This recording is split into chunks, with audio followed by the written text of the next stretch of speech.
ছোট্ট একটা ভৌগোলিক এরিয়া, এই এরিয়াতে 18 কোটি 20 কোটি মানুষ, সংখ্যাটা তো অনেক, কিন্তু এই সংখ্যাটা তো আমাদের সম্পদ হতে পারে।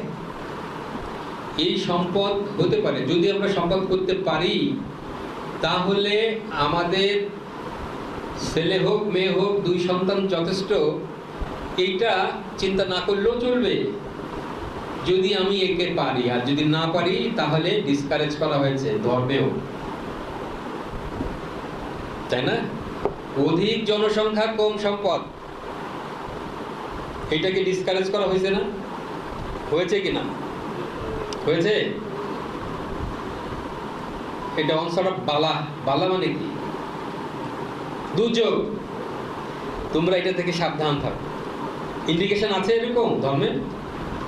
আমি কি এখানে মাদ্রাসার শিক্ষক আছে কিনা? ইন্ডিকেশন আছে না এরকম? আছে তো।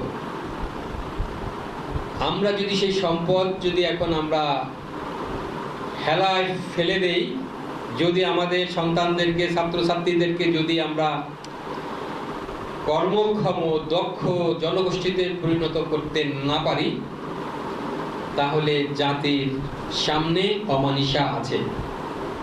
এই অমানিসা দূর করার দায়িত্ব, মূল দায়িত্ব আপনাদের, যারা আপনারা মাধ্যমিক লেভেলে শিক্ষক আছেন। বুঝতে পারছেন? আপনাদের আদর্শ শিক্ষক হতে হবে।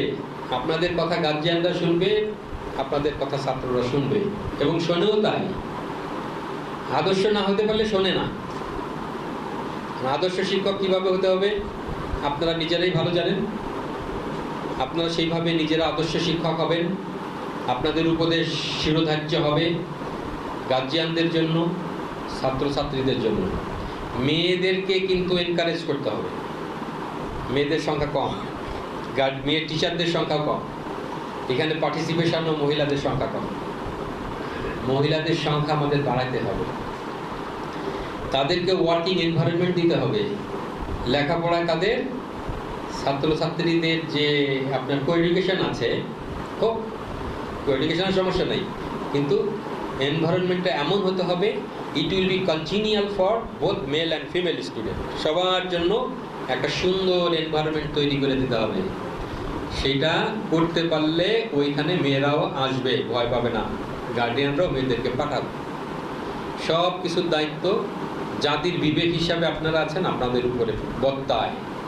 আজকে যে ওয়ার্কশপটা হবে, ওয়ার্কশপটা হচ্ছে যে আপনারা আগে মোটিভেটেড হবেন।